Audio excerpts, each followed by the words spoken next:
We just got gracefully kicked out of the cafe because After living in Japan for a few years now, there are still so many things that surprise us. we are gonna get into all the crazy experiences and culture shocks that we've been through so you know exactly what to expect when you come to Japan. Let's get into it.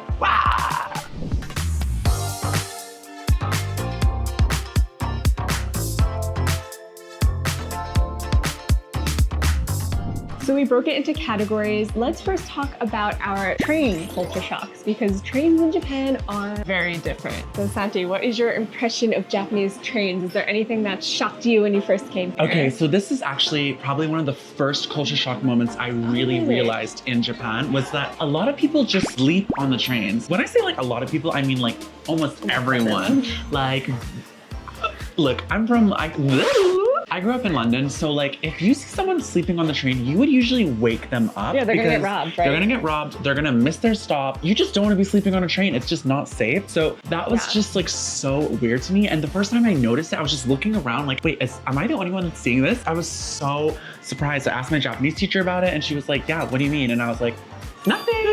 Yeah, I definitely felt that too. Coming from New York, like it's not safe to sleep on the trains, especially like as female. But yeah, in Japan it's totally safe and they have women-only cars. It's only during certain hours like rush hour, but I thought that was really cool. It's definitely not something we have in the US. It's definitely also a lot quieter, which I love. When people get on the train, that's like the zen zone. Yeah. Everyone's just like, We're like, everyone's also like this. Yeah. What else about trains? I feel like there's more shocking things. Oh, they're always on time. That's really shocking. Coming from New York, like you don't know That's when funny. the train's coming in New York. It just like appears. But here it's like, you know exactly when it's coming. And if it's gonna be late, like it tells you on Google, it'll be like 1 minute late, 2 minutes late. That was like a very positive culture shock for me. Any negative culture shocks for the train? I don't think so, right? Train I think it's like the best thing ever, honestly. Right? It's the like, best thing I always ever. want to be on a train. When I'm not on a train, I'm like, why am I not on a train? Yeah, Let me let's get on go. the train. Let's go to the train. Another thing about the train, which I love and I didn't realize before, is that people line up to get on the train. So if you're waiting at the platform, people are gonna wait in line, in a little line. single file line, and then when the door opens, they'll get in line. Don't cut the line because you'll look like a mean, rude person, and I may have done that, so don't judge me. Is it not like that in the UK? Oh, heck no. Oh, really? No. People just like rush. Everyone's just Because like, in New York, we line squishing up. to get in. Oh, really? They do wait for people to get off, but like, Okay. it's everyone, it's all Every man for themselves. Yeah. Okay, I was gonna say all for one and one for all, but that's like not a thing. Let's talk about convenience stores. How were you shocked by like how convenient they actually are? Okay, literally, I still feel like every month I discover a new thing that you can do at a convenience store. Charge your phone. Like you get these little packs that you borrow, you plug your phone in, you can walk around wherever you want and drop it off at any other convenience store. It's crazy. You can print out photos, documents, you can pay your rent. I literally pay my rent. I pay all my bills at the convenience store. It's not just like a supermarket, it's like a metropolis of opportunities. Yeah, you can send packages. It's like insane how much you can do at a Japanese convenience store. It's very convenient. We love convenience stores. Onigiri. We're at the cutest tea cafe, by the way. Yeah, look how cute this glass is. I feel like it's sophisticated. Oops. She's not sophisticated, I'm not sophisticated. clearly. I feel sophisticated. This is a culture shock. In Japan, people will not steal your laptop, your cell phone, your wallet. I literally Most of dropped my wallet in front of the convenience store, walked to my language school and studied, came back, it was obviously gone, went to the police station and they were like, oh yeah, someone handed it in. Gave it straight back to me. This is like so normal. My friend left his phone on the train, got it back in an hour. My friend left his designer bag on the train, got it back that evening. I can literally throw this anywhere, I'll get it back. I'm never worried when I lose things. Yeah, same. I've lost my phone twice and I got it back both times. It was just like where I left it. So yeah, that's a positive culture shock about living in Japan. Have you guys ever experienced culture shock in Japan? Let us know down in the comments because we want to know. Yeah, we'd love to hear your stories. So Give us the gossip. tell us. Santi, how is your apartment rental experience? Maybe you go first. One of our coworkers, I didn't know this recently, she was trying to get an apartment with her boyfriend and they wouldn't rent to her a few places because they weren't married. Oh, wow. I didn't know that either. It's Like very that was traditional. very shocking. There might be some cases where you can't rent because you're a foreigner. There also might be some cases where you can't rent if you're trying to move in with your boyfriend and girlfriend, you're not married. So as much as Japan is in the future, they're also kind of old school sometimes. Yeah, sometimes with some things like fax machines. Another thing with apartments, it shocked me how expensive expensive it was up front, like your first Oh move-in yeah, you get a fees. lot of weird fees. There's like key money, so you have to like give gift money to Oh yeah, the you have to give owner. gift money. That was weird. My real Yeah. estate agent was like, yeah, so you have to give them a present. It's just like money. You're never gonna see it again. And I was like, why? For who? I don't even know this person. Where's my gift? It's like the normal deposit fees that you would pay, cleaning deposit fee. You have to pay your first month and last month. Then you have to pay the key money, which is like about 1 month's worth of rent. And then you have to pay the real estate agent fee, which is also about 1 month's worth of rent. So you end up paying About $1 million. about $1 million USD. Okay, so Japanese toilets are actually awesome, but when you first get here, you might find them intimidating and psychotic because they kind of look like a DJ station. Like, you know, DJs that have like lots of buttons, or like an airplane. You know, there's an airplane that's like beep, button, or a spaceship. There's like 1,000 buttons. You're gonna have that, and you're gonna There are see a lot of that. buttons. You're gonna be scared. You're gonna be confused. You're gonna be naked and afraid. But once you understand what the buttons mean, a whole new world is blasted in your life. You have, I don't know how to get, like, I don't know. I don't want to say like graphic things or like, I don't know. Okay, like there's even like a You'll button. feel extra clean. You'll the cleanest feel- you've ever felt in your You'll life. feel like you're being taken care of. 5-star experience at every corner. 5-star experience. I think also like they even have a button that like make noises, like Oh, rainforest so you have noises. privacy. It's called like privacy music. Yeah, privacy music. So like, you know, Yeah. so no one hears what you're doing and you don't Yeah, hear what anyone yeah. else is doing, which I love. I love that too. The seats are warm. So it's not warm because someone sat on it before, which is gross and creepy, but it's because they are electric and you're heated. So you feel like you're on a special magic cushion. Yeah. Can we talk about kawaii things? Like how, I'm kind of shocked at how, even on my tax paper, there's like an anime character. Like Oh. everything in Japan is kawaii. Like I feel bad when people are like, it's so annoying when anime fans move to Japan. Like no, if you love anime, you will be happy in Japan. Yeah, you will. Everything is an anime. Like every single thing has a mascot. The plumber is a Hello Kitty plumber. I just got an Yeah, oh my God, I got advertising the same one. for a Hello Kitty plumber. The post office has like a little elephant mascot. The neighborhoods have a mascot. Like there's a cinnamon roll neighborhood. Like there's so many little like cute little kitschy Details characters. everywhere. Yeah. People will often say, Japan isn't an anime paradise. Low key and seriously. It literally is though. You'll see a lot of random collaborations. Like I think an airport recently did a collaboration with Pokemon and there's a literal Pokemon airplane that you can take I've to seen like it. Thailand. I've seen it. Yeah. I'm dying to go on it. And there's That's like so a cool. Hello Kitty Shinkansen, which we are gonna ride soon. Woo! I'm so excited for that. Welcome to the cabaret where all things are amiss. You can go to cabaret. Do you know this song or you're just no, making I'm just lyrics? making up Okay, a wow, song. that's good. I love making up songs. Could you rap? Well, I would say that I have been in a rap battle Oh my with God. my friend when we were waiting in line for a ride at Disney. And I did win, but I also rhymed rhyme with rhyme. What about food prices? Prices of things in general. I feel like it was shockingly cheap to eat out here. Like, yes. You cannot eat out more than once a week in New York City, where I'm from. Oh yeah, London as well. It's like crazy. But here you can literally eat out every day, and I find it actually cheaper than buying groceries and cooking. If you like hate cooking, like this is the country for you. Yesterday I was eating in a really small sushi place with someone. I was having like just meeting. Oh my god, that looks so good. Sorry, we just saw someone's order and it looked delicious. Another culture shock, by the way, speaking of delicious desserts. In Japan, beans are dessert. Is that a bean? Yes, this is literally about black bean. Oh my I don't know god, if you wait, can that looks so see it. good. It's like a sugar-covered black bean, yeah. but it's very good. So there's this thing called anko. So it's like Not to be confused with the word uncle. Uncle, not uncle. starts with an A, anko, and it's a red bean paste. Good, right? And it's usually in a lot of like I love it. I love anko so much. I do too. And I feel like a lot of Westerners, when they first come here, they don't like it because I don't know anyone that likes it, but I love it. I loved it the moment it love touched it. my Me lips and I couldn't too. stop eating it. I eat it every day. I think that is a culture shock too for a lot of foreigners, that they come here and they're like, beans are not dessert, but they are dessert and they are good.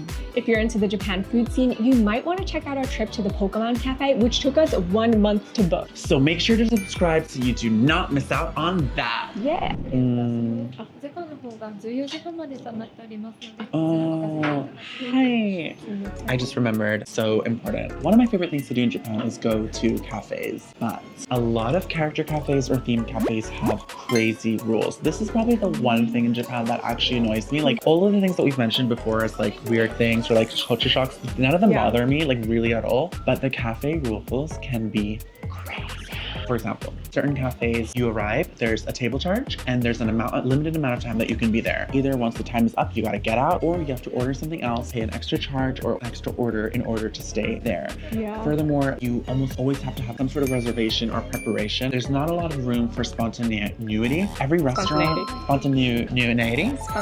spontaneity is what I'll say. I'm kidding. I went to a cafe once and like you were only allowed to order once. So like we made our order, our food came, I realized I forgot to order something. I wanted to order something else and the guy was like, sorry, you can only order once. And I was like, why? And they're like, it's just the rules. Very often you'll be like, why? And they'll be like, it's just the rules. And on that note, we're getting kicked out of this cafe now because you're only allowed to stay here for 1 hour. So we're going to go somewhere else. So we'll see you guys in a minute. So perfectly on theme of what exactly we were talking about, we just got gracefully kicked out of the cafe because we had reached our time limit. Yeah. So that is a perfect example of the culture shock. Very strict here. You really have to be on time for things. If you show up 10 minutes late to your appointment, they will not see you and they'll give you your appointment. Yeah. 10 minutes. So if you're a late person, make sure if you're visiting Japan, you are on top of that. Make sure to just read all the rules, study them the day before. Also to add on to that is with orders, if you have an order at a themed or a cute cafe, you will not be able to change it. You can basically never remove anything. You can never really switch something out for something else. So just be tough and just suck it up or just play around with your food and don't eat the stuff you don't want to eat. It's just not part of their culture. So like literally you'll ask them and they'll start glitching and like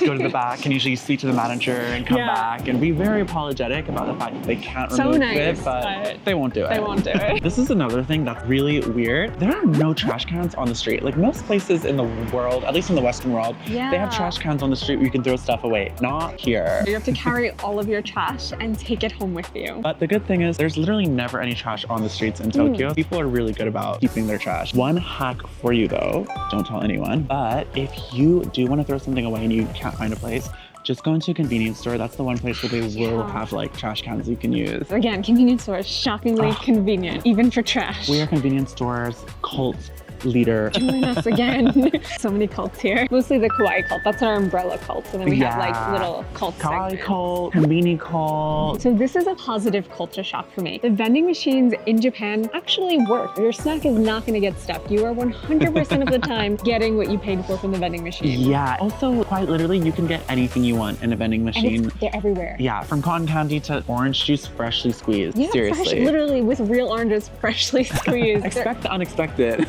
Yeah, that was like the best culture shock vending machine. I've been here for 2 years and I'm still discovering vending machines that sell things that I never thought they would sell. Like they even sell makeup, electronic goods, like it's insanity. Electronic goods? Yeah. And we did just see a jewelry one when we were walking we just walked by one where we were like, oh my God, they sell really cute earrings. Jewelry in a vending machine.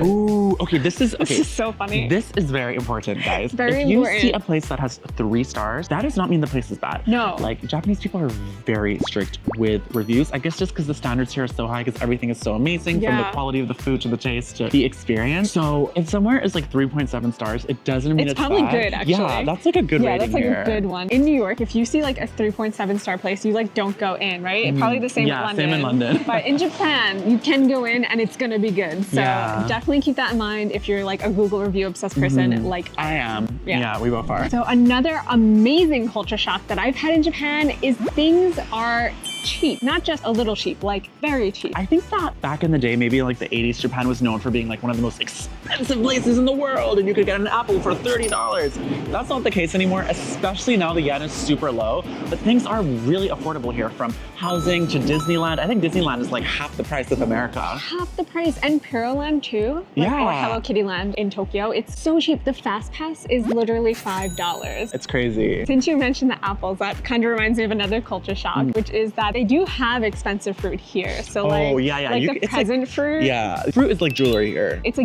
gift that you give someone. You can get a strawberry for like $50 and it's one strawberry, not even a pack. They have a specialty fruit stores. Don't get me wrong, you can find cheaper strawberries, but then you can find ones for like $100. Yeah. It's very unique to Japan, but I kind of love it because it is kind of true. Fruit is kind of like an amazing thing if you think about it. The expensive strawberries, they're like watered in perfect temperatures. They're really good. Yeah, there's people. Worth it. Yeah. There's like people really taking care of them, getting the right altitude. You could say it's a ripoff, but also they will taste good. I've watched like people blind taste test them, see which one's the cheap one, which is the expensive one. We should do that actually. Yeah, that'd be so such a fun fun. YouTube video. But usually people think that like expensive one is the expensive one. Like they can tell the difference. Let us know if you want us to taste test fruit in the comments. Yeah, we'll do it. I honestly just want to eat loads of fruit, so give me an excuse. Yeah.